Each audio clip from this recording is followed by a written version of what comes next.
ગુજરાતમાં ગરમીનો પારો હજુ પણ લોકોની સહન શક્તિની કસોટી લઈ રહ્યો છે।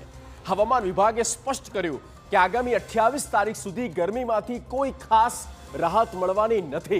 એક તરફ ગુજરાતમાં 43 ડિગ્રી આસપાસ તાપમાનથી લોકોનો પરસેવો છૂટી રહ્યો છે અને બીજી તરફ ઉત્તર ભારતમાં ગરમી હવે જીવલેણ બની રહી છે। દિલ્હીથી લઈને ઉત્તર પ્રદેશ સુધી હીટ વેવનું એલર્ટ આપી દેવામાં આવ્યું છે।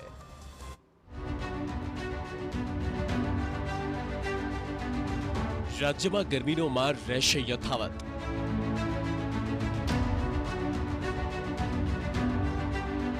28 તારીખ સુધી નહીં મળે રાહત।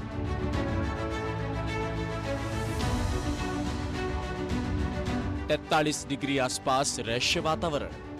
નજીકના દિવસોમાં ગરમીમાંથી છુટકારો મળવાની શક્યતા હવે દેખાતી નથી। નવી આગાહી મુજબ ગરમીનો પારો આ જ રીતે 42 થી 43 ડિગ્રી સુધી જઈ શકે છે। હવામાન વિભાગ અનુસાર 22 થી 28 મે સુધી ગરમીમાં કોઈ ખાસ રાહત મળવાની શક્યતા નથી। અમદાવાદમાં આજે તાપમાન 43 ડિગ્રી સુધી પહોંચવાની આગાહી છે। રાજકોટમાં સૌથી વધુ 43.5 ડિગ્રી તાપમાન નોંધાયું છે। ગાંધીનગરમાં 42 ડિગ્રી અને કંડલામાં 41 ડિગ્રી તાપમાનમાં લોકો ત્રસ્ત થઈ ગયા। હવામાન વિભાગે ઉત્તર પાકિસ્તાન તરફ સાયક્લોનિક સિસ્ટમ સક્રિય થતા વાતાવરણમાં બદલાવની શક્યતા વ્યક્ત કરી છે। अहमदाबाद के लिए आज मेनली क्लियर स्काई का पूर्वानुमान दिया गया है। जो अधिकतम तापमान है 43 डिग्री सेंटीग्रेड के आसपास रहने का पूर्वानुमान दिया गया है। सबसे ज़्यादा तापमान जो रिकॉर्ड हुआ है राजकोट में है वो 43.5 डिग्री सेंटीग्रेड, अहमदाबाद में 41.7 डिग्री सेंटीग्रेड, गांधीनगर में 41.2 डिग्री सेंटीग्रेड, अमरेली में 41.7 डिग्री सेंटीग्रेड, बीबीनगर में 41.3 डिग्री सेंटीग्रेड, कंडला एयरपोर्ट में भी 41.4 डिग्री सेंटीग्रेड रिकॉर्ड हुआ है। उत्तर भारत में तेज गर्मी, 8 राज्यों में गर्मी रेड अलर्ट। 48 डिग्री सुधी जई शके गर्मीनो पारो। देशना अनेक राज्यों में आग झड़ती गर्मीनो प्रकोप वर्ताई रह्यो छे। उत्तर भारतना राज्यों में भीषण गर्मीनो प्रकोप छे। दिल्लीनी हालत अत्यंत चिंताजनक छे। दिल्ली सहितना अनेक राज्यों में पारो 45 डिग्री ने पार गयो। हीट वेव और भीषण गर्मी ने पगले दिल्ली में ऑरेंज अलर्ट अपायो। दिल्ली में गर्मीए 14 वर्षनो रेकॉर्ड तोड़ीने गईकालनी रात सौथी गरम रात रही। दिल्लीनी आरएमएल होस्पिटल में हीट स्ट्रोक ने पगले 2 दर्दीनी हालत बगड़ी है। देश में गर्मीना तापमानी बात करिए तो दिल्ली में 43 डिग्री, लखनऊ यूपी में 43 डिग्री, भोपाल एमपी में 41, जयपुर राजस्थान 41, पटना बिहार में 39, रांची झारखंड में 39 डिग्री, चेन्नई में 37 और कोलकाता में 37 डिग्री तापमान नोंधायु है।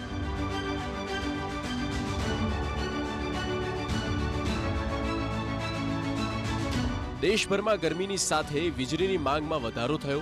भीषण गर्मी ने पगले देश में वीज मांग में जोरदार उछाळो आव्यो।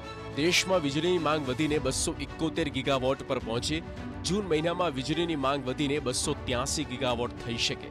देश में वधी रहेल वीज मांग ने जोता केंद्रीय ऊर्जा मंत्रालय एक्शन में आव्यो। वीजळीनी वधती मांग ने ध्यान में राखीने केंद्रे तैयारी शरू करी। उनाळानी सीजन में देशना तमाम थर्मल पावर प्लांट कार्यरत राखवानो निर्णय लेवामां आव्यो। सामान्य संजोगों में केटलाक प्लांट जाळवणी माटे बंद करी देवाता होय छे। आ निर्णयथी देश में 15,000 मेगावॉट वधु वीजળી મળવાની કેન્દ્રને આશા છે। 15,000 મેગાવોટ વીજળીની દેશના રાજ્યોમાં વીજ અછતને ઓછી કરી શકાશે। કોઈપણ પ્રકારના વીજ સંકટનો સામનો કરવા મંત્રાલય તૈયાર હોવાનો દાવો છે।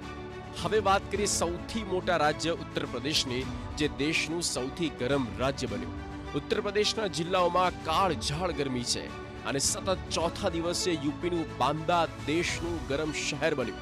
બાંદામાં 47.6 ડિગ્રી તાપમાન નોંધાયું। यूपीना अन्य जिल्लानी बात करवामां आवे तो बांदा में 47.6, प्रयागराज 46.6, आगरा में 46 डिग्री, वाराणसी में 45.6 और सुल्तानपुर में 45.6 डिग्री तापमान नोंधायु है। न मात्र गुजरात पण उत्तर भारत में गर्मी भूक्का बोलावी रही है। રીતસર આ ગરમીથી લોકોના જીવ જઈ રહ્યા છે। સૌથી વધુ પ્રભાવિત રાજ્ય હોય તો તે છે ઉત્તર પ્રદેશ।